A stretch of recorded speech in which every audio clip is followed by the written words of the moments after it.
Ak si myslíš, že toto je len ďalší čínsky elektromobil, zastav sa. XPeng, alebo správne Xiaopeng, sa zo startupu za posledných 12 rokov stal seriózny hráč v prémiovom segmente. My testujeme model G6, ktorý technológiami rozhodne nešetrí. Máme tu digitálne spätné zrkadlo, takmer 15-palcový displej infotainmentu a 10,25-palcový prístrojový panel s peknou grafikou a jednoduchým ovládaním pomocou valčekov na volante. Čo sa týka materiálu, nemám mu čo vytknúť, sú kvalitné a odolné.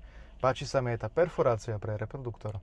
Chválim dostatok priestoru pre kolená či hlavu. Máme tu dokonca aj panoramatickú strechu, ktorá nevyžaduje elektronickú roletku vďaka kvalitnému UV tónovaniu.